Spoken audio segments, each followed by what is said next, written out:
Welcome to the Red Ink Revival Leadership Podcast. I'm your host, Patrick Norris. We're going to grow your leadership through neuroscience, psychology, and theology. Welcome, everybody, to another episode of the Red Ink Revival Leadership Podcast. Today, I have Dr. Todd Bowman with me again. We're talking today about how the historical drives the hysterical. It's so important that we understand our stories. Of course, those of you that have been around know that Todd Bowman is a psychologist. He is a human behavior expert. He's a neuroscientist, an educator, an author, a husband, a dad, all that good stuff. So, welcome, man. Thank you. It's good to be here again. You excited about this topic? Man, I love whiteboarding and just kind of our conversation leading into this, and just wherever this goes, I'm thrilled to see where it takes us, and I think there's always good in the exploration, so I'm actually really jazzed about this. It's going to be fun. All right, well, let's start off with the question of, we talk a lot about the importance of knowing your own story, that you can't really offer the support you need to your kids, to your marriage, to the people you're leading until you understand your story well and what causes you to be driven the way you're driven. Let's talk about that. What goes into the importance of knowing your own story? Yeah, man, to maybe wax a bit professorial here, it reminds me a lot of Freudian theory. Wait, professorial? Yeah, I'm an educator, right? Like when we're talking about... What the heck is professorial? Define it, please. I don't know, like an educator, or like I'm going to get a little bit nerdy about psychology stuff. Okay. That's what I mean. So if I can, like professor? Yeah. Oh, gotcha. Yeah, so if I can nerd out as an academic, it reminds me of Freud's theory, and Freud, in many ways, right, like got some things way wrong. Right. And we're going to talk about hysteria here in a second, and actually the Freudian root of that, and how it was a sharp left that never should have been made. But in his theory, this kind of psychodynamic theory, it really is about needs being met or unmet, and the developmental implications of those things. That really the foundation for who we come to know ourselves to be is shaped by a lot of these moments of relationship, a lot of moments of experience interaction that we don't have conscious recall to. We can't go back in our minds and say like, oh, that time when I fell out of the crib. You might have been told about that, but you don't actually have a memory about that. Wow. So we're going to talk today a lot about the kind of explicit experiences that we can recall, the stories that are told about us. But some of those we don't have access to. So I just want to start by paying homage to the reality that we are shaped by things that we can't recall. There's always going to be a part of our story that's unknown. Yeah. And to just exist with that maybe uncomfortable tension of things that we can't accurately recall, or things that we only know secondhand because somebody told the story about that time when. Yeah. Pre-autobiographical memory, which tends to kick on around age 3.5 or 4. Right. So that's a pretty, our first critical neurodevelopmental window from birth to 3 happens without us having conscious recall of it at all. Yeah. So that, right, the historical is not just the things that we remember and recall about ourselves. We have to start by paying homage to the reality that there's parts of our story, things that have significantly shaped and influenced us that we're never going to fully, completely know. But I think there's some breadcrumb trails in our development that we can begin to identify and make sense of. Yeah. You think of our present personalities, our desires, our instincts, kind of our reactions and triggers. So many people think that there are some of those, very small amount are environmental or causal, but most are DNA, God designed, God developed. And I just think it's so important that driven leaders know what they're driven by, that there's actually so much formation that happens, some in the womb.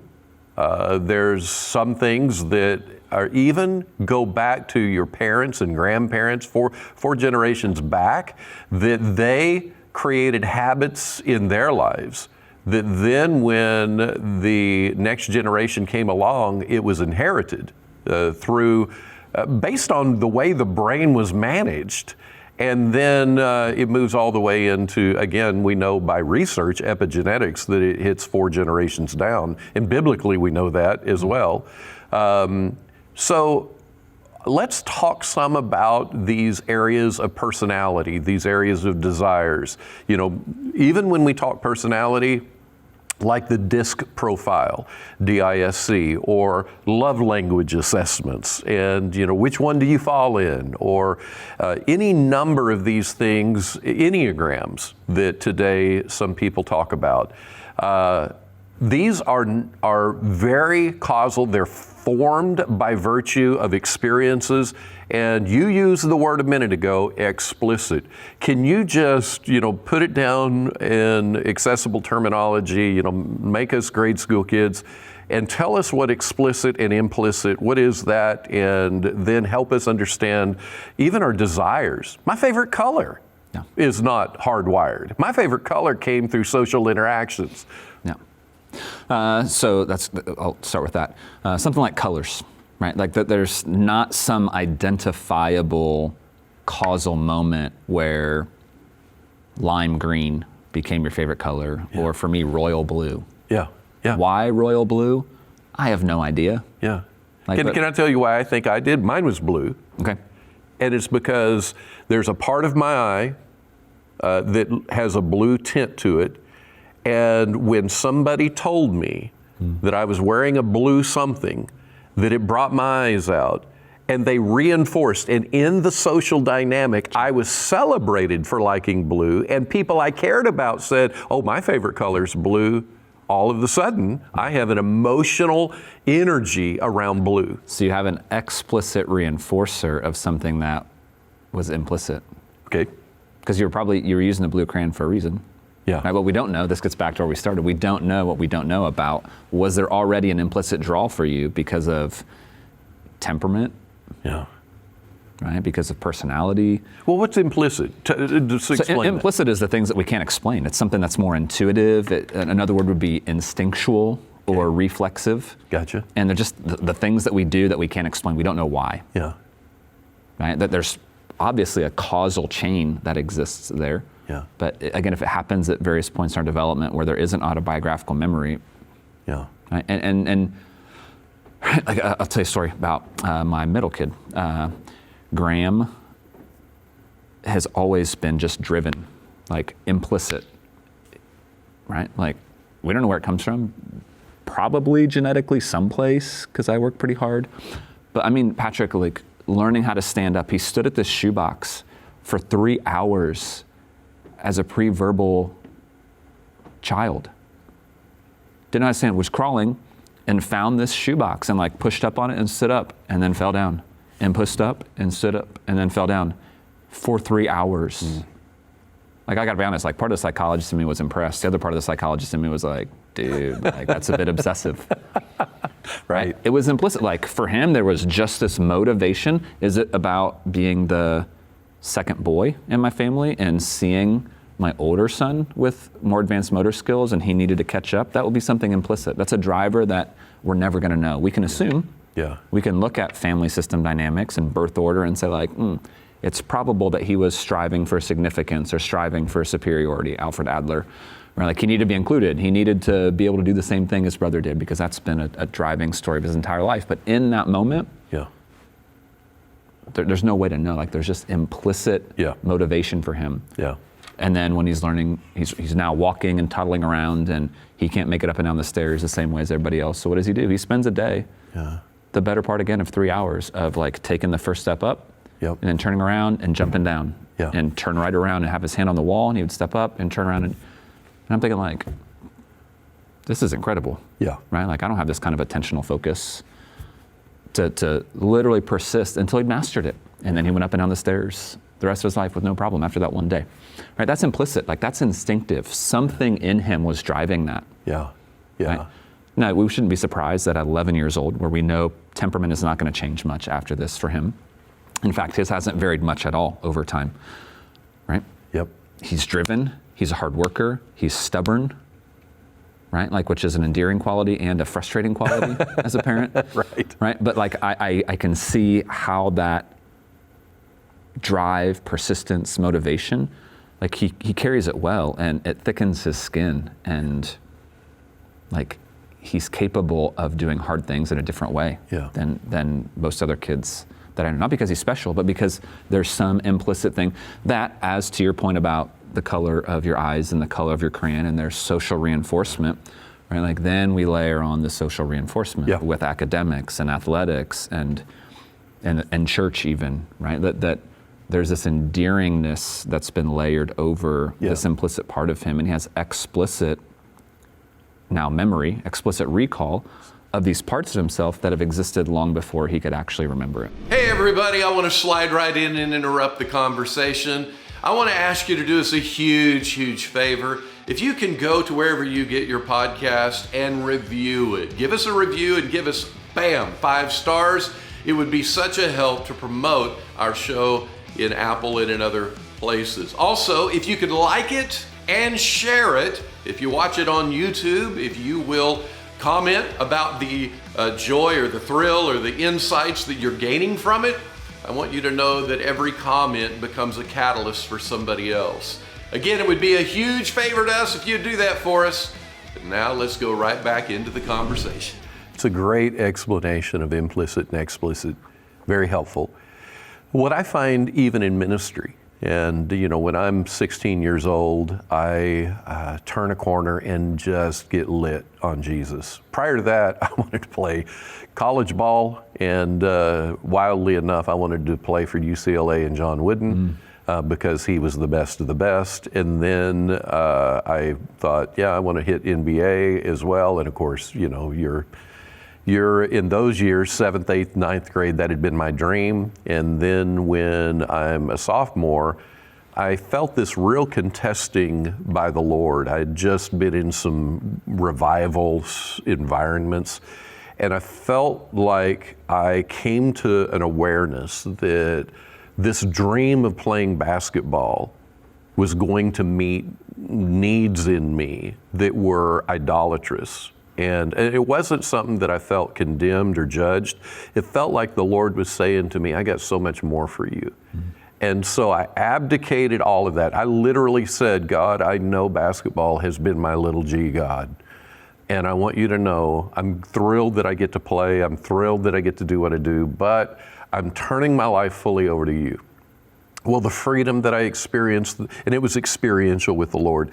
But right on the heels of that, I began to study and go deeper into teaching. I actually would listen to teaching cassette tapes of the Bible, and then I would construct tests so it could feel like I was in Bible college. And I did real good on my test. And I was in this journey of growing. Well, then adults would invite me into their spaces, into prayer groups, and they would call on me, and they would see the grace there, and then they would let me lead. I'm a sophomore in high school, and I would be called upon to lead. And so my gifting is being validated, and the power that I'm feeling in that space, and the sense of being seen, that I thought, these people are valuing the gifts in me, and I'm interacting with God, so you've got all these dynamics. Well, over time, we just assume that everything that we dream of in God, the vision, God gives you the desires of your heart, and that you have these visions, you just assume all of it is from God. Not realizing that God is working with people in a fallen world that have all these unique dynamics in it, and that there are so many visionary drivers of ministry that are not always of God, and some of them work against God for our lives. And in ministry, especially here in the Western world, bigger's better. It's the definition of success. So if I have a bigger market share within Christianity in terms of influence, then my life matters. It's and if I don't, it's all comparative, then it doesn't matter. And that you have failed. You failed you failed God. So you have this bigger tension. So when you are as a pastor, you're dreaming, I want to have a mega church. I want to have a lot of people there. It's not until you begin to tune in to these needs that are below the surface, the implicit, explicit kind of components, do you begin to realize, Lord, I need to test all this with you?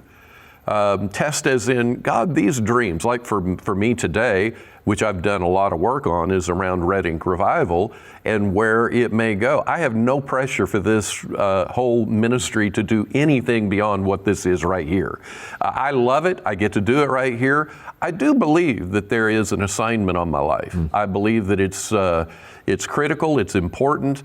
But on the other hand, I have to be in differentiation aware that so many things that my deep needs want met are an attempt to superficially meet it with things like numbers, with things like people of fame acknowledging my skills and gifts.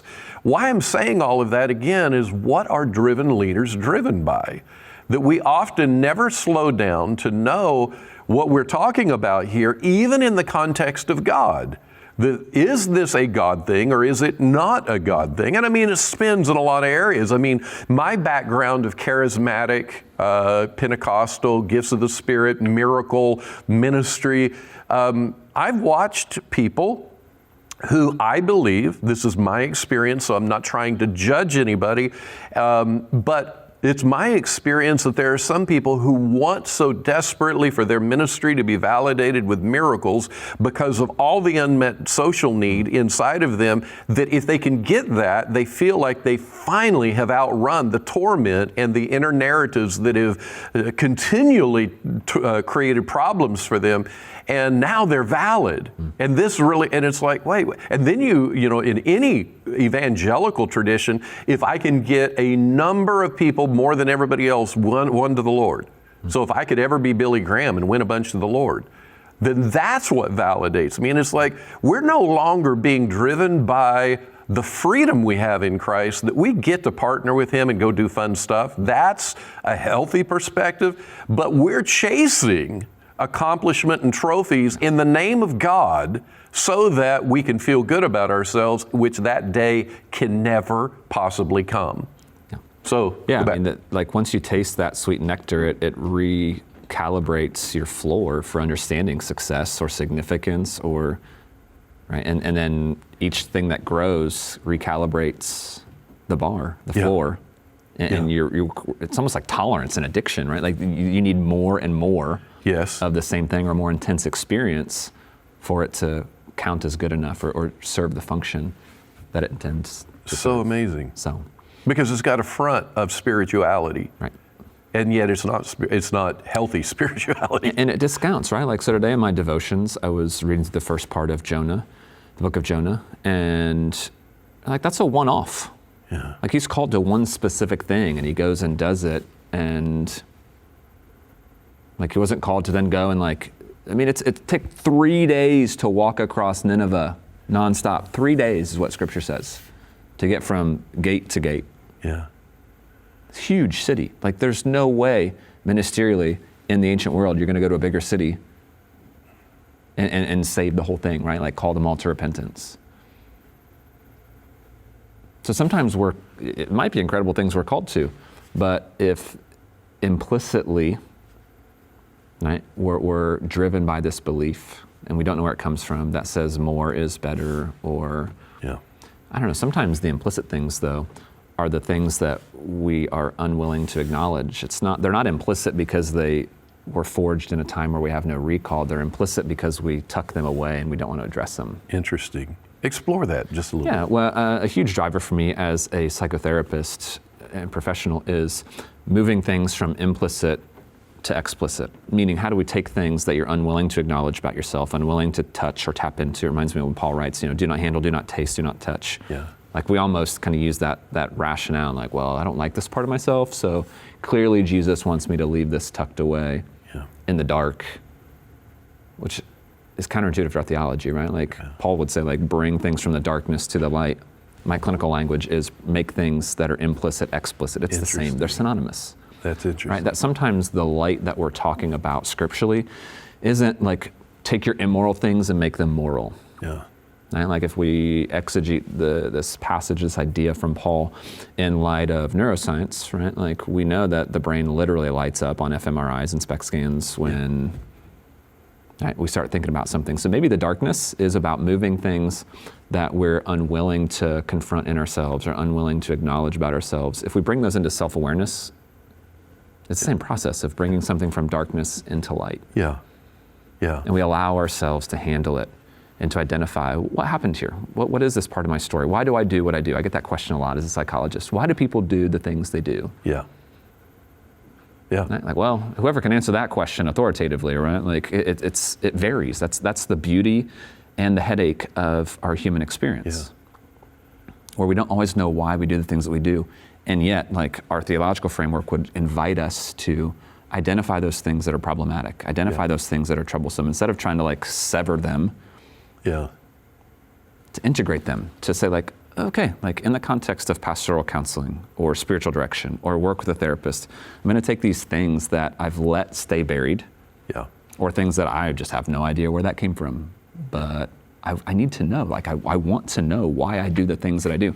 To make those explicit, to crack them open, to bring light to them, to begin to explore and piddle around in what else is here, like what loads on this. And oftentimes what we can do is, and bring in a more explicit, like meaning more fully aware, we're attuned to the story, attuned to our experiences, right? All of a sudden our stories make a lot more sense. I mean, I say that a lot when I'm working with clients. Like, your story makes so much sense to me. In light of everything that you've shared, like these things that don't feel connected in your story to you, like to the person who is holding space objectively for your story, like it makes perfect sense that you would do the things that you're doing and struggling with. But you've tried to keep them buried for so long, and the things that we try and stay or leave buried, like oftentimes leak out in really sideways ways, and we're doing those things anyway. We're just minimizing or denying or rationalizing them, renaming them as something else. But let me jump in again and tell you about two amazing opportunities for pastors, spouses, and senior leaders of ministry. We have a monthly, we do on Zoom. It's a 2-hour event every second Monday of the month throughout 2021. We also have 6-week modules that are called weeklies. So we have a monthly, and we also have an opportunity for weeklies. The weeklies, we help you rediscover the deeper parts of your story. First, I want to dig down into our monthlies.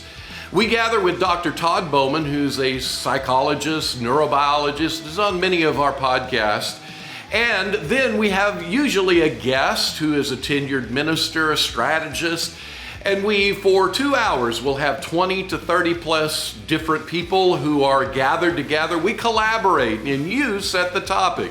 We come out of the gate with a particular thing on our hearts, and then you want to talk about tactics, strategies, what to do in a political season or in a pandemic season, or what needs to happen in your marriage or your parenting. Maybe there is a parishioner that is just triggering you like crazy, or it's so complex you're trying to figure it out. Well, we've gathered together the best hearts, the best minds to be able to pull that stuff apart and then help you put it together again. So that is our monthlies. Again, it's free, doesn't cost you a dime. It's our gift to you. Then we have our weeklies. Our weeklies are with 6 as a minimum, up to 10. We have males and females that are set apart, and we help you understand the emotional drivers that have been driving you and what has actually inked your sense of identity. It's a profound experience. Our graduates tell of how life-changing it has been for them. We walk through your history and we help you make sense of your present.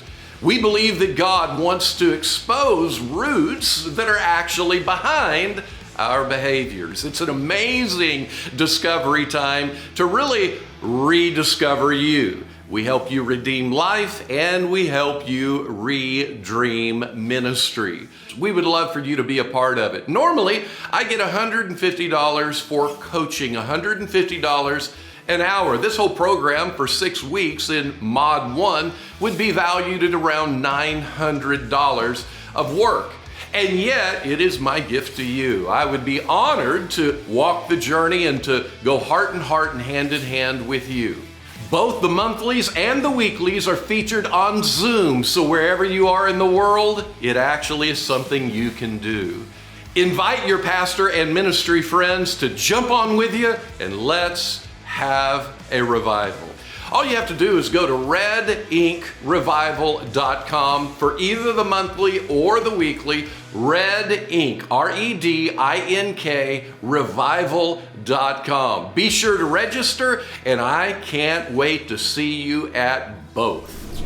So many of them are our brains reorganizing to make sense of ourselves and the world around us for survival and for belonging. So there are a lot of instinctive behaviors that happen. Now, I will say that, we've talked before about I had panic attacks throughout my life, and I didn't know that's what it was. And a lot of them were not severe through years of my life. I would just find myself guest speaking, preaching at churches of all sizes, and then I'd be, heading to the airplane or, driving out of that area. And just driving away, reflecting on something that I said in private. Maybe I didn't present myself in kind of the baller, amazing, powerful human that I fantasized that I wanted to be. And I would wince. So I'm driving down the road and I would just like that. And the torment emotions that would be in that. And so I would have that level of panic. But then as time got on, and actually it was closer to my 35 to 40 year range, and even up, I haven't ever looked at the exact number, but maybe 45. I was having more severe panic attacks, and I would lay in bed at night, and it usually would happen at night, which neurobiologically we know why, and I would at times be so filled with anxiety that my brain would feel like it was turning to butter, soft as butter. And there were probably 2 to 3 times I literally wondered when I wake up, will I be normal? Will I have to go to an institution? Because I thought I just lost it. But then you'd wake up in the morning and you'd be like, everything's back online. This is weird. And so I did go to therapists. And I bounced from therapist to therapist. And you already know the value and esteem I have for therapists and psychologists. But my story was one where I went to, there was a very large church in Chicago, and the pastor in the 90s had a meltdown. And he had to take a year off, famous guy, and he had a psychologist. Well, I was doing a leadership interaction with them, and so they were very pro having your own therapist as a pastor. And I had never been really aware that was a good thing. The therapists I had met were people that I didn't respect right out of the gate, just the way they interacted that didn't feel like they had emotional intelligence, or there was something glaring and I just have a protest of it. So I'm thinking, I so trust this pastor guy who had his meltdown in the 90s. I thought, who's his psychologist? If I'm going to go to a baller, I'm going to go to the best. That's kind of how I thought. So I called his secretary and I said, hey, who's his psychologist? So they hooked me up, and so I went and saw him. Good man. I'm grateful that I went. It was my first step. But what I know today, I don't think I got near the out of the gate help that I could have gotten. It felt like it was freewheeling conversation, that there was no real direction in it. There were a couple of things that he told me that became helpful to me and did give me a next step. A book to read or something that, anytime you get educated, there's going to be help. But I bounced from therapist to therapist, and they all gave me some good stuff.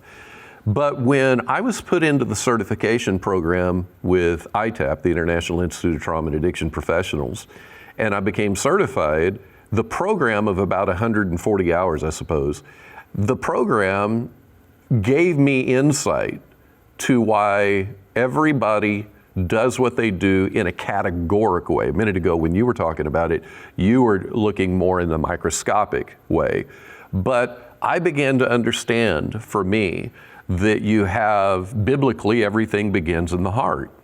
And the heart would correlate with the spirit of a person who can be born again, it's perfect, and the soul, which is the mind, the will, and emotions, that everything begins in that space.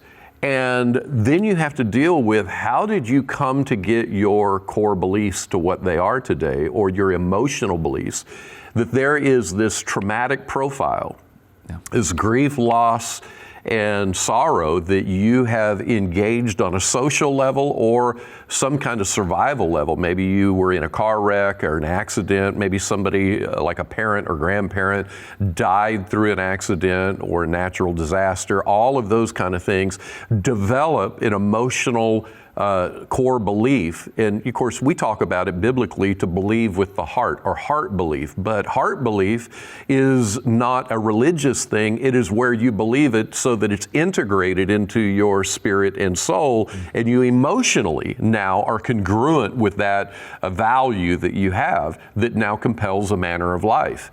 So I began to see the categories of, if I understood the traumatic grief loss profile that is subconscious and it's spinning all the time and I'm not even often attuned to it, then I think about how that has informed my core beliefs, and then how that is driving my narratives that are on the inside. The narratives have a tendency to create momentum on emotion. So now I'm multiplying the emotion, and then that is where I have compulsive, or in my case, panic attacks that seem to be unmanageable for me.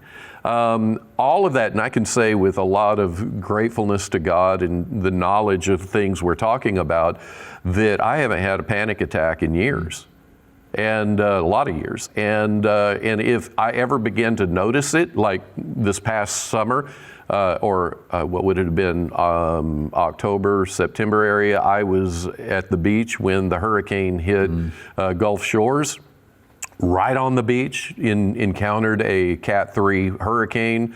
I did start feeling while I'm in it, the anxiety rising, but because of what I just went through in the systems, categorically, I was able to process it, and it never ever became a thing. So I think it's so powerful when we talk about our historical issues and how they drive the hysterical. And when you talk about explicit, implicit, let's go through that for our audience to understand maybe how they can make sense of their stories better. Yeah, I want to add a dimension to that. Kind of biblically, when Christ adds the idea of strength, he quotes the Shema, but he also adds strength. Love the Lord God with our heart, soul, mind, and strength. The idea of our bodies. And so much of the implicit level processing we're talking about really is how our bodies carry our story in a very pre-verbal way. We don't have language. So much of what we're experiencing, I think of something like Dr. Ed Tronick from Harvard, his still face experiment with infants, where infants, if the mom sits there and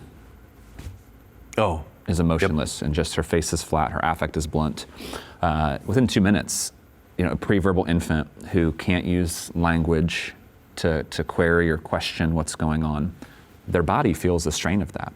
And they use every resource available to them. They'll coo, and they'll be sweet, and they'll reach, and they'll scream, and eventually they're overwhelmed. And they tend to kind of, with one hand, reach, and with the other hand, cover themselves and disengage. And there's this, I would say that it's the birth of shame in our human experience. Right, to be psychologically cut off from a primary caregiver, where we're left feeling deficient or defective about ourselves in some way. But even that as an entry point into making sense of how our bodies really carry our stories. And for you, you've made sense of this categorically, and yet there's no understanding of the biology, that what in your development predisposed you on a genetic level, on an experiential level, what sociologically shaped you and left you without coping resources to recognize what was happening. Yeah. Right? So there's a very physiological dimension to, when we think about implicit, we have to incorporate the body into how we're thinking about unpacking our narrative, because it just stores so much.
So before we go further, let's dig into that, because I don't know that most people are aware. You know, when they look at biblical text, they'll think of the word flesh, sarx, and they immediately think negative. And yet the Bible also talks about the body in very positive ways. To love your body in marriage is what Paul addresses to husbands. That you're to love your wife even as you love your own body, that your body's the temple of the Holy Spirit. We know that our body is fundamentally a gift from God. It's served us well. And yet there's this negativity that some people only think about when they think about their body. But in the nervous system, which is connected to the brain, your body actually, as you said a minute ago, it gauges and can reflect to you what's happening to you long before your brain can cognitively register it. Yeah, we could look at Dan Siegel's work, words like neuroception or interoception, like it's not just perception, like the things that we're explicitly aware of happening to us, that our bodies and our brains are actively, right, surveying our environment for things that we don't know about. And if they don't cross a threshold for risk or danger, we're never going to realize that our bodies were appraising our environment for those things. Just fascinating, right? That there's just so much implicit functioning, right? Like we don't think about our bodies making our heart beat or making our diaphragms expand and contract and get oxygen into our bloodstream and our bloodstream circulating and removing, like it's incredible. The body's incredible. Yeah. The body's incredible. And it's driven by implicit systems so that we can explicitly focus on things that are of importance in our environment. So the body, as it pertains to understanding our stories, unpacking our stories, really is how do our reflexes, right? Panic as a reflexive response to threat. Yep. Right? Yep. That as you're away from the threat, your mind can then appraise, did I do something that amplified the threat? Am I less likely to be called back? Am I going to be invited back? How do I feel about myself? All these kind of things that are rooted in our perception feel like reality, but there's not really a threat at the door. Yeah. Right? It reminds me of Robert Sapolsky's book, Why Zebras Don't Get Ulcers. Yeah. Yeah, right. Right, like they can only respond to the overt threats in their environment. They're not worried about like tomorrow in the bushes, if there's a lion, what am I going to do? Yeah. We think about that, like if the stock market tanks another 17%, like it's apparently going to, because all the, right, like take whatever your anxiety of choice is, like we can project that into the future. Yeah. Right.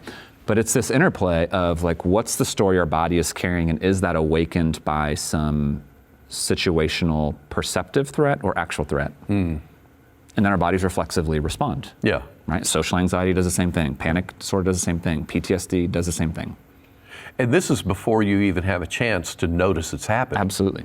So Dr. Henry Cloud, I like this example that he gives, that if you had a thorn a large, half-inch thorn that got up in the bottom of your foot, you would instinctively, until you pull it out, you would instinctively move your foot around. And then every step you take, you would reorganize every part of your body so that it would accommodate that thorn. And then if you were to sit down, run, if you were to do anything related to physical movement, the first consideration is, what's the thorn doing and how do I organize around it? I like the illustration as we think about things like grief, loss, trauma, separation, betrayal, all of the stuff that we have been rejected in life. And now then we enter into a social setting. Maybe a pastor is in front of the congregation after the service is over.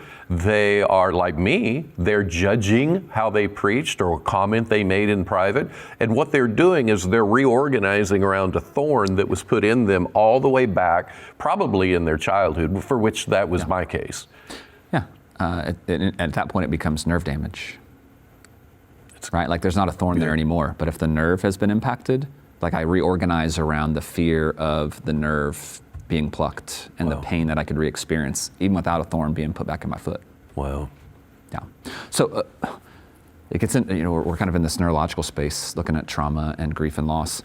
It reminds me of kind of the integration of our right brain, which is much more emotional. It's where our historical narratives are housed. And our left brain, which is going to be more logical, more problem solving, more language based. So how we solve problems and cultivate solutions is about the right brain bringing it to our attention and nesting it in a part of our story. And then the corpus callosum moving information of distress. There's a thorn in our foot. What do we need to do? Yeah. Right? Like if we walk differently, some of that's instinctual. But in the problems that we're dealing with interpersonally, a lot of it is, what I'm going to avoid that person. I'm going to not be in situations by myself with that person. We take more explicit measures. But with trauma, and I think this is why trauma becomes such an important part of thinking about things. When I think of the term hysterical, like again, back to this Freudian root, I think about the hysterical, the root for that really is the wandering uterus. Like that's in Freud's model. I know, it's kind of crazy. There's a reason like he didn't last long as a significant voice in the psychotherapy community. But he was working with trauma patients, sexual abuse survivors, and when he uncovered like that the common denominator in these, in the aristocracy, these young ladies' experience was determined by trauma. Like that was the common denominator for all of them, and proposed that in a medical society, like they rejected them out of hand because many of them were perpetrators. So then, right, the invite is, if you want to be medically credible, right, like you've got to pathologize the female body. So we get hysteria, wandering uterus, right, which is really post-traumatic symptomology in sexual abuse survivors who are young ladies. Right, so Freud, for all of his contribution to the psychological realm, really put trauma medicine back 100 years. Yeah, wow. And little known fact, his contemporary Genet in France is coming to the same conclusion and rejected and dies broken, penniless. So why Freud compromises and goes on to fame and success, Genet sticks to his guns and dies broken, penniless. And then most of our contemporary trauma psychology is rooted in Genet's work. Oh, wow. Right, so psychology borrows from Freud, but trauma medicine, right, psychiatric medicine, really understands more recently, at least, like Genet's model, where it's not about like you have this energy that moves through your body and makes you do crazy things. Like it's all post-traumatic stress, right? Implicitly driving your behavior until, right, and it stays in our body and in our right brain until, and this is where I think Freud got something right, which was why talk therapy works. Yeah. Why moving the implicit in our right brain to the explicit in our left brain with telling the story, recounting the experience, describing the events. This corpus callosum that moves information back and forth from right to left hemisphere, it's about 7 times thicker in women. That's why they have better insight. They tend to have better intuition about things. So not only are they connected more to their bodies, they're connected right brain, left brain more significantly than we are as men. But irrespective, men or women, our corpus callosum atrophies about 60%. So it operates at about a 40% functional capacity when we have unresolved trauma.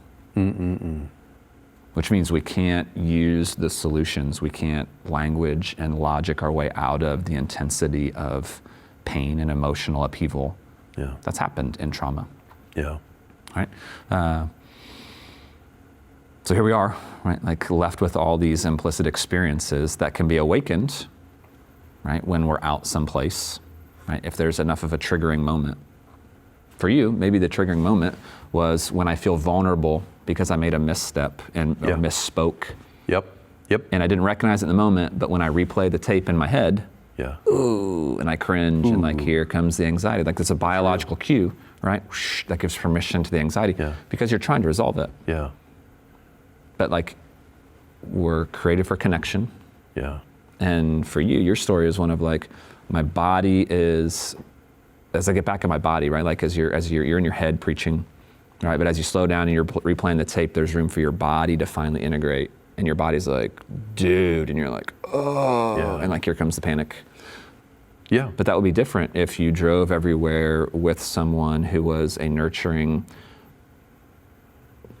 not like affirming, like, oh my gosh, that was amazing, because that gets into like, we're resetting the threshold, like, and now the next one has to be better, and the next one has to be better, and there's diminishing returns. Like no pastor, I don't care who they are or how good they are, Billy Graham himself could never have met that mythological approach to like every sermon has to somehow blow people's minds.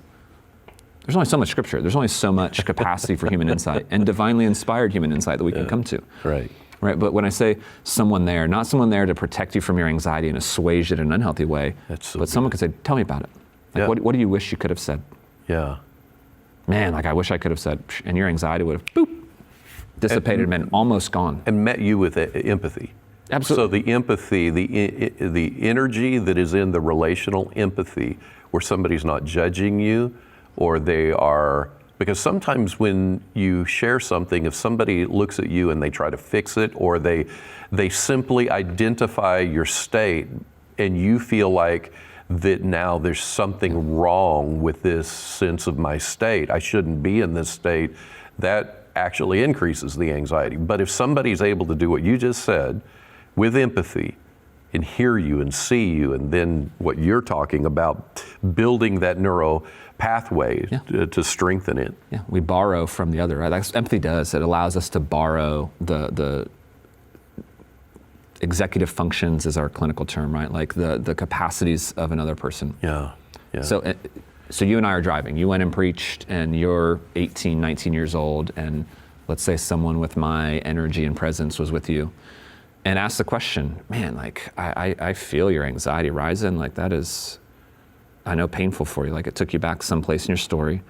What do you wish you could have said? Yeah.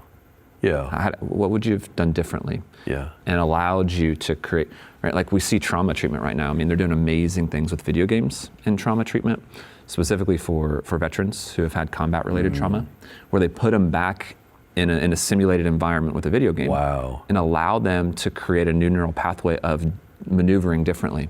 Yeah. If I'd known the IED was in the road, like I would have taken that left-hand turn, and like we would have circumvented the IED. Yeah. Or I would have slowed down and stopped, and I would have trusted my intuition. I would have said like, hey, wait a minute, like I see something there.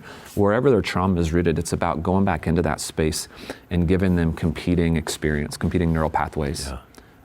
Simply rooted in what they wish they could have done. Yeah. It's helping them metabolize the pain and the trauma, the anxiety, the distress that the body still carries implicitly. Yeah. Associated with that event. Hey, I want to invite you, if you are listening and thinking, I have so many questions I would like to ask. We would love to address your questions on an upcoming episode. In fact, we may do an entire episode on the one question that you have. If you will simply email us at redinkrevival@gmail.com, we will catalog all of these questions, and we would love to be able to address the things on your heart and on your mind. So be sure to get in touch with us, and we'll take the journey together. So when we aren't going back to those spaces, what we tend to do is find relief somewhere, somehow, or we just sit in the suffering. But a lot of times we find ourselves in things like rage or depression, or we find ourselves in addictive, compulsive type behaviors. Which, to use your word relief, like those bring relief of that, but create distress in different ways. So our solution to escape the original distress is actually just leaking out sideways and creating a competing distress. And so you'll hear of a world-class, famous preacher, apologist, etc., who lived a double life. And what I find interesting is that when you hear about the double life, there is a tendency within us all to say, I need to create a standard of what I think about that. And often the standard is that it's the undervaluing of anything that person did in their life. When we understand what is happening in the brain and in the body and the personal conflict that human had to have been in, but because they refused to turn towards their story, and maybe they got too famous too quick before they could vulnerably have a person walk it through with them, they end up being a person who's isolated, and now they're living this double life and they can't get out of it. And they can't stop the behavior. It's unmanageable to them. And of course, you have so many within Christianity that just want to say, repent, as though repent means that you just can stop it. But this is neurobiological, and it's all connected to even the person's contentment and sense of happiness. I'm talking about all of us.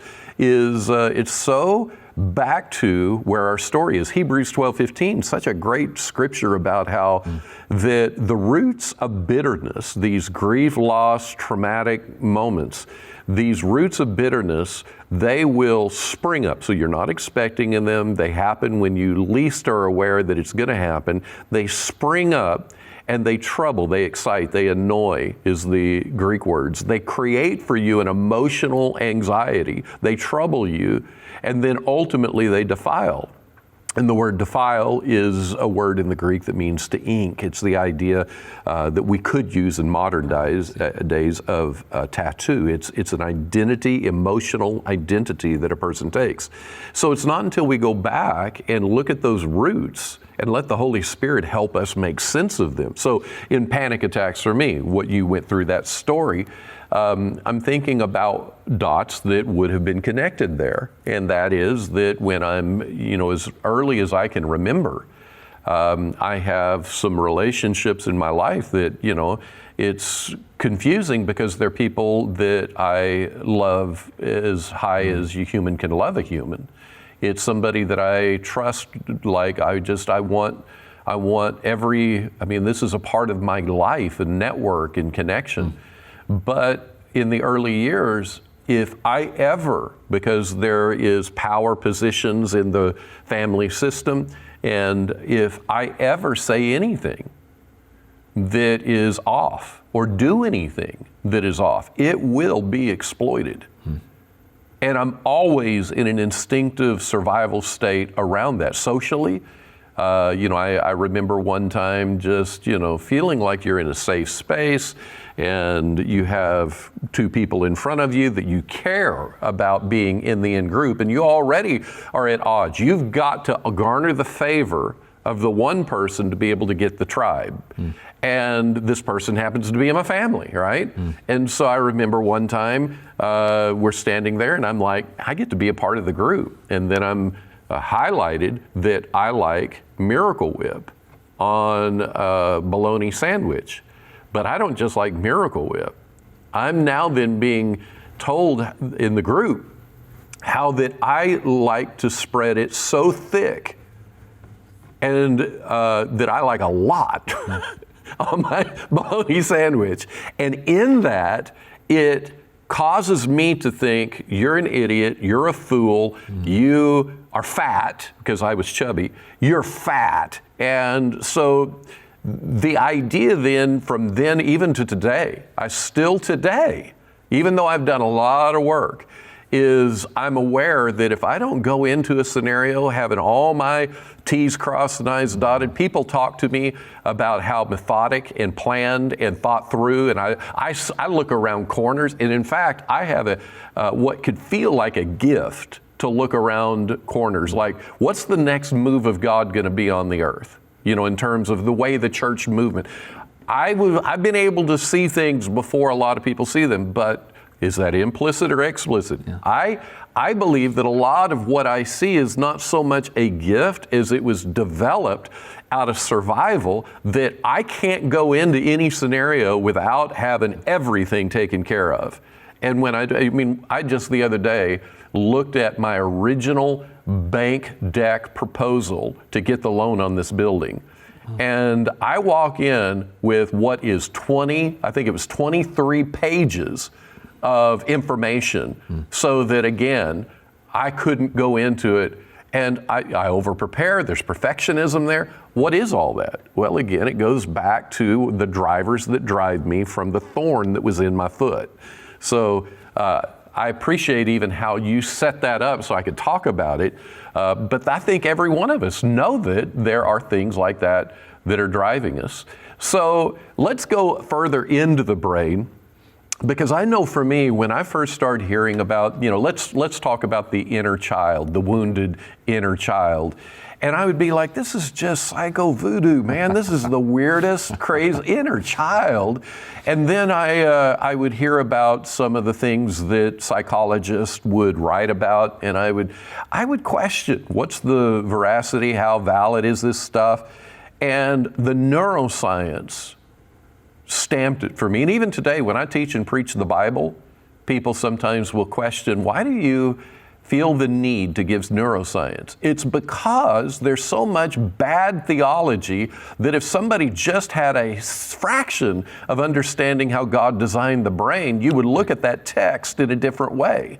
So let's talk more about the brain. I would love for you to talk about, as an example, how the thorn moments lodge into the amygdala, and then how it interacts with the hippocampus, when those develop, how the prefrontal cortex, when it develops, and it's the braking system, all the way into, maybe we get to the nucleus accumbens and how it is going to provide the pleasure, contentment, happiness. So, but let's talk about in the brain, those parts when a grievous loss, betrayal, rejection, exploitation, any of that happens, what's going on in the parts of the brain?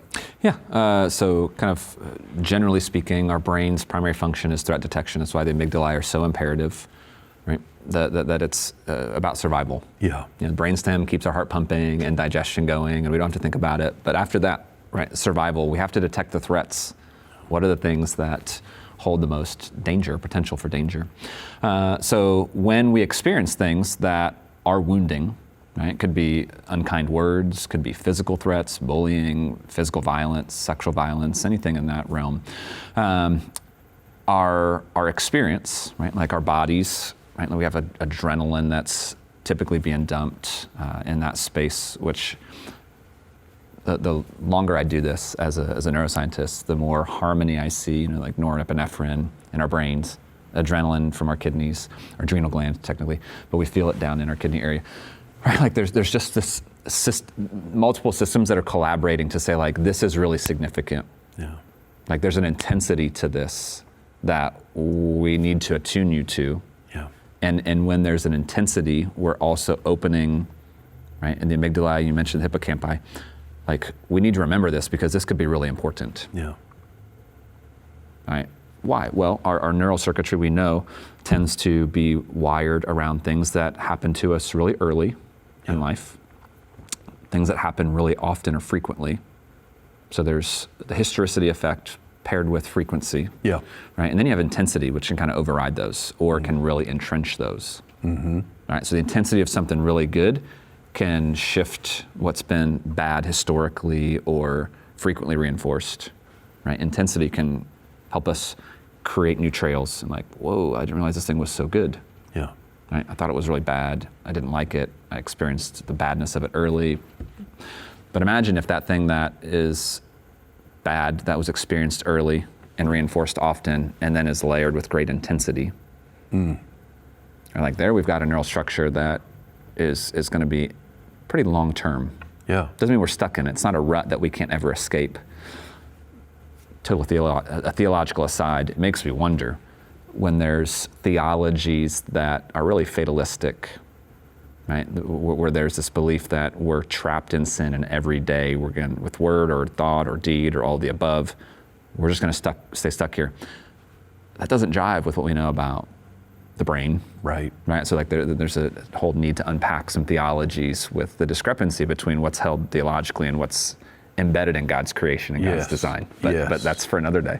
Yes. But this historicity, frequency, and intensity dynamic absolutely layers itself into our amygdala. So the things that are related to that, the things that are associated with that, Yeah. right, start to awaken in us. Like, oh, there might be some threat here.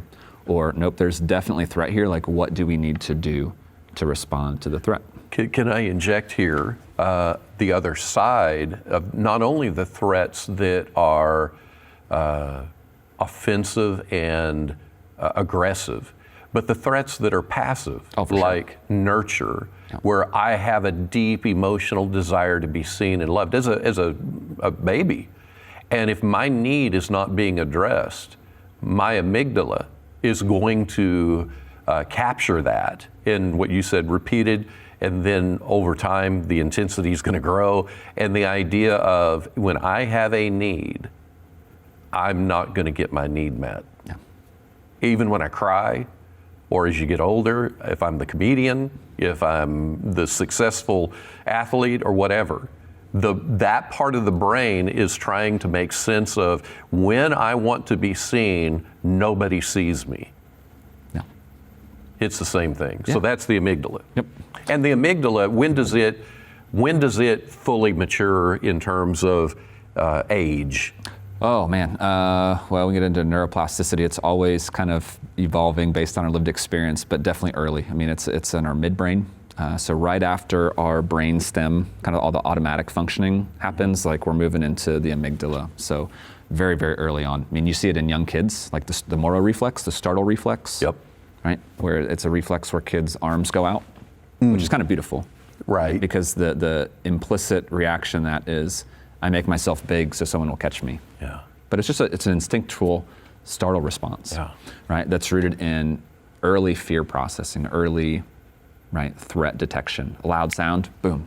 Yep. I used to throw my boys up in the air and like watch them do that. I know it's not like you can't do that anymore. Right. But like I would have fun. I wouldn't like chuck them, but like Right. we would do this lifting thing and like they would go, ooh, and like their eyes would get big. And like you see all these, I know, psychologist, I'm like testing things with my kids. Like, is everything working up there? Like, let's excite you a little bit and see if everything's working. So it much earlier, we asked about the prefrontal cortex, right? Like that's not going to fully mature until early to mid 20s. Yeah. Right. So we're stuck with a really active emotional processing center. Right. You see 2-year-olds who have really big fears, but really big joys, and their kind of limbic system is coming online more completely. But you asked about the hippocampi as well. So in the event where there's something that's of a extremely threatening nature, intrusive nature, traumatic nature, even if it's perceived, and I want to hold some space here for sometimes the things that are most traumatizing to us didn't happen in reality. They happened because there was space left for our understanding, our interpretation. Yeah. So sometimes the trauma is in the things left undone or left unsaid, not just in the intrusive things that were done. So amazing. So with that, you have, right, our amygdala is saying like, okay, we're associating things, that person, that kind of person, this kind of environment, this part of my body, all of that is getting integrated into like, this is trauma, this is bad, this is anxiety producing, like we need to guard this, protect this, high alert, DEFCON 5, right? But what's hard is in many of those intrusive moments, our hippocampi, which is our memory center, it's kind of our hard drive, it's helping us kind of Rolodex and have access to our memories and experiences and how did we solve that problem and what worked and what do we need to do. Well, that tends to go offline when we're talking about physical abuse, when we're talking about car accidents, right? Anything of that nature.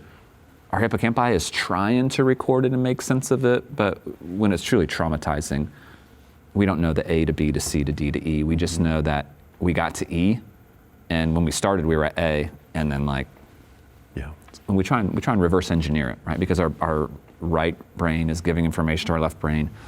But with trauma, we talked about atrophy, so that it's not a complete story. So our left brain is going like, wait a minute, we have these pieces to the puzzle. Some of them are turned over. Yeah. We don't have all the edge pieces, but we're gonna still try and orient this and guess what the picture is. Yeah. So I think of trauma in my own life, right? I was thinking about this in anticipation of our conversation. When I shattered my jaw at 15 and sliced my face open and had to have stitches and oral surgeries and a mess.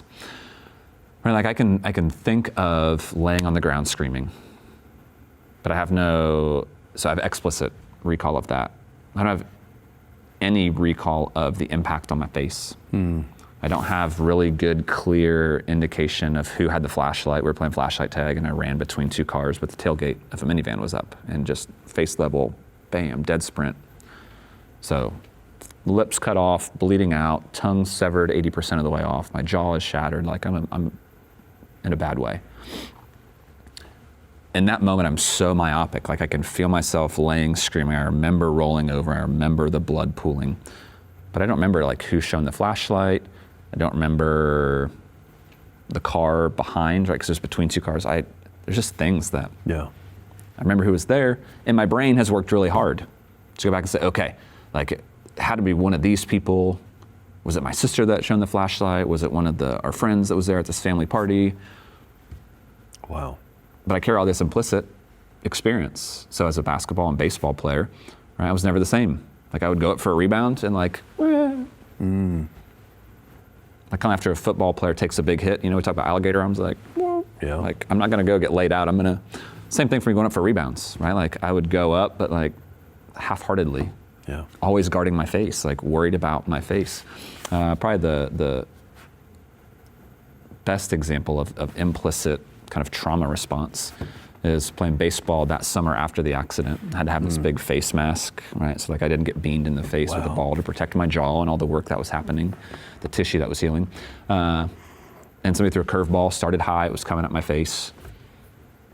Right? And rather than just like ducking or getting out of the way, like would have been more of a flight response, right? Like I'm gonna flee from this threatening thing that's coming. My body said like, nope, like we're gonna fight. And I literally turned and with my bat, I tomahawk chop this baseball that's coming at my face. Right, which if I had been given 100 opportunities to hit that, I might have hit it 4 times. Like that's how improbable this action was, but it speaks to the intensity with which my body was moving into that's right. implicit trauma. Like I couldn't exert my will to hit that ball. Mm-hmm. My body took over and something implicit happened. Yeah. Right? So kind of our right, like my hippocampi couldn't say like, like the best option here would have been to duck out of the way and like not worry about it, stand back up. But because of the nature of my trauma, right, like we couldn't think about solving the problem realistically. It was much more threatening for me to stand there and try and hit the ball. Like I turned and faced the ball that's coming at my face now. Yeah. Right? It doesn't make sense to me. Yeah. On a neurological level, what's happening there is the decision making and our hippocampi, like what's going to work, frozen, right? Because in trauma, that's what gets stuck. We don't have access to recall the details, and we don't have access to what would be a good way to solve this problem. Yeah.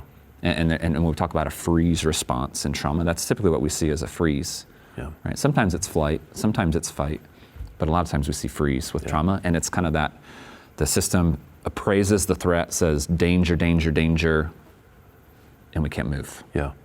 Yeah. And I think that's where compounding injury tends to happen. There's more traumatization. Because then there's the awareness of I should have done something, but I couldn't. Yeah. What does that mean? Yeah. Did I really want this bad thing to happen? Did I get pleasure from the really bad thing? And then you mentioned the ventral tegmental area. If it's something of a pleasurable nature, right, a boundary violation, an assault of some sort, where our body is now all of a sudden coding like, ooh, pleasure, this is really good, even though I couldn't move and I don't really want it because it's attached to a huge wound in my life. Yep. Right? So there's a reason sexual abuse and sexual assault is so just vile. Yeah.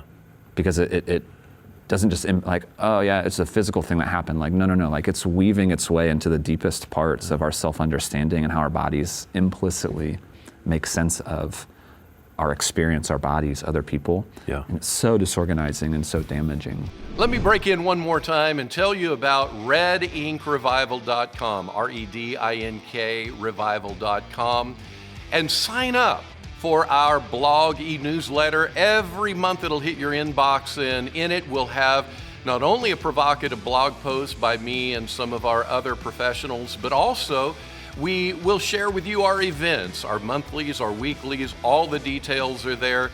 And I want to remind you to subscribe to the podcast. It's such a help to us. Review it, comment, like, the whole deal. If you share it to your friends when something lands for you, who knows how that could multiply our influence.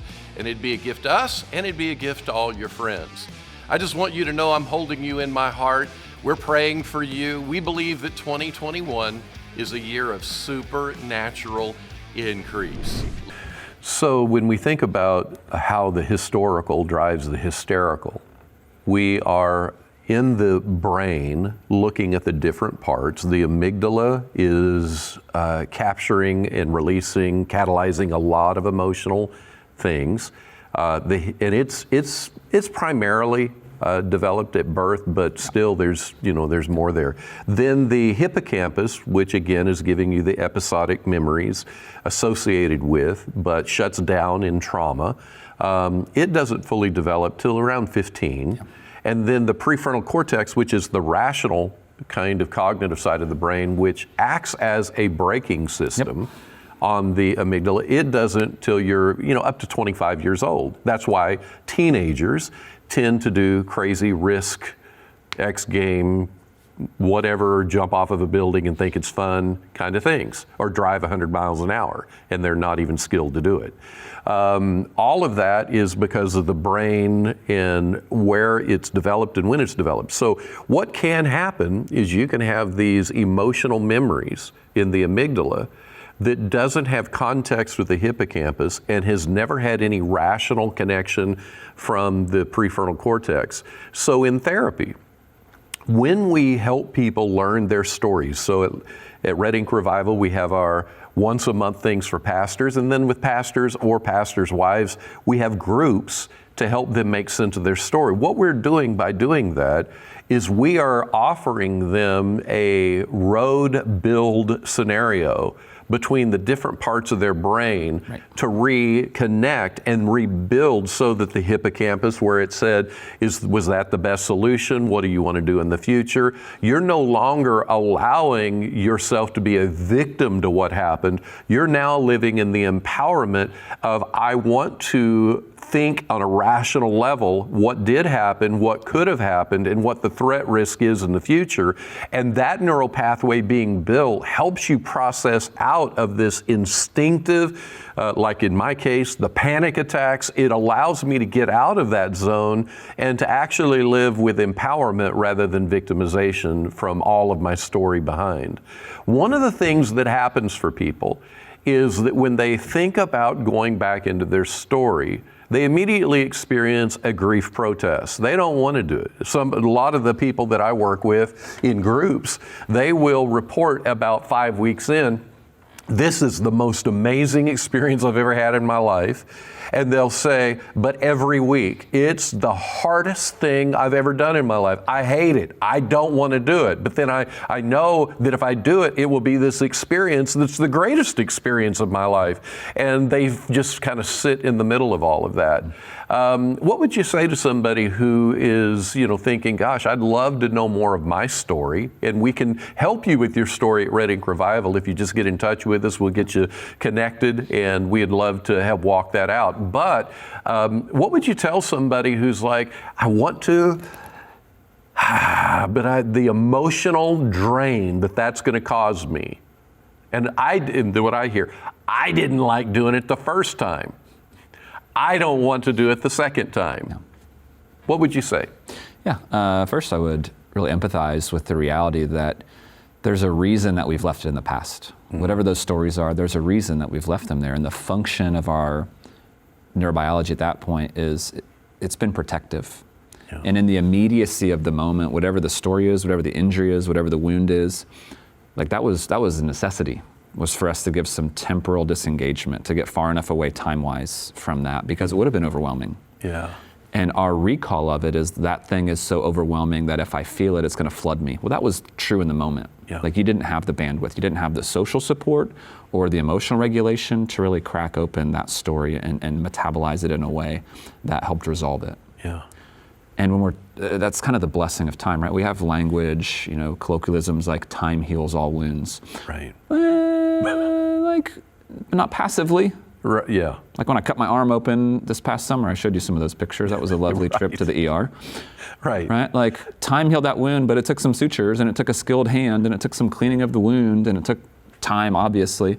But it was not a static, passive process. It was a very dynamic process, and I actually couldn't use that arm. I couldn't do certain things while I was working on the house to create space for the healing to happen.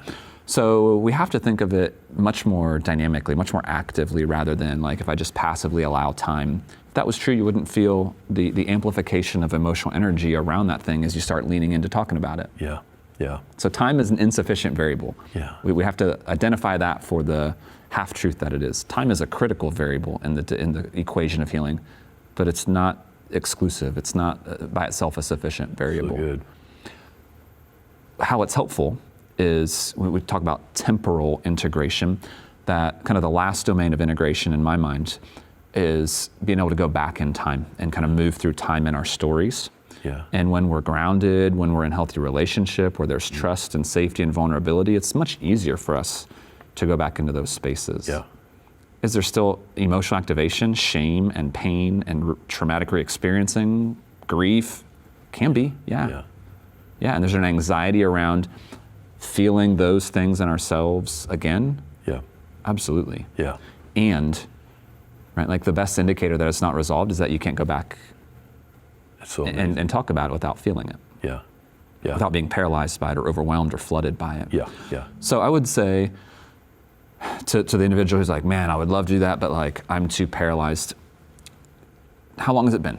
Yeah. Right? Like has there been sufficient time? If we're talking about something that's years or decades old, like I hear you that speaks to me that there's an intensity about that thing. Yeah. Yeah. That's going to take a group of people. So actually, right, something like Red Ink is the best possible space where, as C.S. Lewis says, like friendship can start when two people say, me too. Yeah. Yeah. That you're actually in the best location emotionally and socially to go back and heal those things. I would encourage folks as well to consider not just temporally how long has it been, and is a group a safer environment actually than kind of the prison of our own minds that we can stay stuck in. But back to attunement, which we've talked about. If I attune to my story, are there ways that distress really still is driving my aversion to things, my avoidance of things, the way I navigate things? Are there dimensions where there's evidence that this thing isn't like so well contained and tucked away? Again, if that was true, like we wouldn't have the experience of fear or anxiety or emotional intensity when we think about talking about it. So to me, it means kind of a breaking through denial, being honest with ourselves around like, if there's that much emotional intensity to it, it can't not be impacting how we're picking our way through life and navigating our circumstances. So to kind of confront ourselves with honesty, but to also kind of think about temporally there is healing that's happened, and the intensity of the re-experiencing likely, not always, likely won't be quite as great. But even if it is, a heat that's very familiar, like I went all the way back and I felt the exact same things as when that wound happened, you're not in it alone. Which is huge, huge. So it's one thing for you to think, listening to this whole episode, I'm going to sit back and I'm going to reflect on my stories. That's not altogether what we're talking about. What we're talking about is having a scientific approach to seeing your story and being able to make sense of your story. And I know even for you and I, who have some training, of course in my mind, you're the expert and the boss, and I just come along and have gotten certified in some things, and I love what I do, and I love my role, and I'm happy and confident with it. But when I think of you and me, and how we help people, our own stories, I have to have somebody.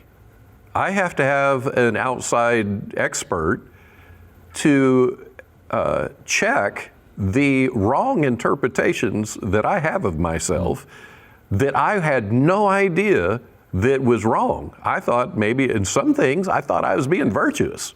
I thought I was being Christian, to be kind-hearted about something, to realize, wait a minute, you are allowing the empathy of your heart to be dishonest about reality and what really has happened to you.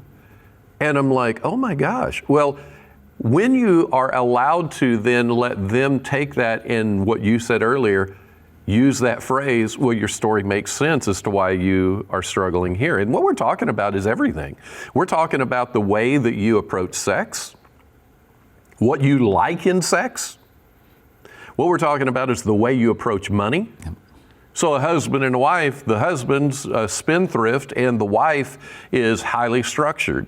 Well, all of this goes back to what we're talking about. Why is she highly structured and she wants to save every penny? In my marriage, this is exact representation. It's in my wife's case, her survival instincts are saying the only way you will survive economically is if you have high structure. High structure will protect you from it. And there's wisdom, there are truth principles in structure, in organization, and et cetera. But on the other hand, it can be that you are falsifying your fortress. And then you have me, who is like, I feel alive when I get to go spend some money and get to do something fun and et cetera. And that is all going back to the thorn in the foot. This is the way I reorganized myself to feel soothed, comforted, strengthened. I feel powerful. I feel powerful in how I deal with money that way. And we look at every area, again, sex, money, the way you get triggered in your marriage about silly things. And for some men who have to make sure that they tell their wife exactly what has caused problems inside of them to set the record straight. Sometimes that's not because you need to tell the story. It's just that your brain is telling you that if you don't, next time you won't survive. And what if we went back into our stories and we built the new neural pathways. And what I say is a neural pathway can be like going through a forest and there's just a very vague path that then you keep walking down until it becomes a legit path. You then can think of it in your imagination that you're moving it to now a dirt road that you could drive a four-wheeler down. And then in time, you may want to pave that thing. And then in time, you may want to make a 2-lane road out of it. And then in time, you may want to make a 4-lane superhighway. And that is exactly what we intend to do when we work with people's stories. That's why therapists who are trained in trauma, that are trauma-informed, that's why they are so profoundly important to a person's restoration of a whole heart. And that's exactly what we do here at Red Ink. Well, let's wrap this up. Is there anything that our folks can do to be able to apply what we've talked about in their life? Of course, we're telling Red Ink Revival, our 6-week modules. If you're a pastor, come to our monthlies. They're free. We'd love to help you walk that journey. But is there anything else that you want to offer everybody? Any practical steps of anything? Sure. Trying to tie together a last neurological insight paired with kind of practical steps. When I think of the brain and the anterior cingulate gyrus or nuclei, there's this kind of calming dimension that relationship activates. And we know now, after 5 years ago, 6 years ago now, they found oxytocin receptors, kind of the cuddle hormone, the hormone of trust and attunement and connection, actually on the amygdala. Yeah. On the amygdala. So this kind of down-regulating influence that oxytocin has on our fears. Yeah. That it takes relationship to really create space for us to process those points of pain, those points of trauma, those points of grief and loss. Yeah. And I think that so beautifully speaks to how we're created for connection and how processing things interpersonally with a therapist, with a coach, with a spiritual director, with a pastor, even more so in a group context, that transformation happens not just in the original catalyst of the trauma, but in the right environment going back into that story, those pains, those emotions, those physical sensations, and being held, being affirmed, having someone bear witness and testimony to our pain, catalyzes change. And I don't just mean like we see ourselves differently, but on a neurological level, like we've been talking about this morning, there's actual growth and transformation that happens. And there's the embodiment of Paul's words about being transformed in the renewing of our minds. Yes. That we strive for, sometimes erroneously in our own strength, but we really have to be dependent on the care of others to go back into those painful spaces, to bring from the darkness into the light those stories, and in doing so allow the fullness of transformation to happen in our lives. That is so good, man. Again, I reflect when I was bouncing from therapist to therapist. This right here is a passion point because of that. Because if I had been told what we just went over for an hour and 15 minutes, I would have known so much more about why I'm doing this, why I'm spending money, and really I would be able to be looking at what kind of change is happening in me. It's just been so great to get to do this with you. Thank you for bringing your best. Yeah, it's always a pleasure, and I look forward to doing the next one.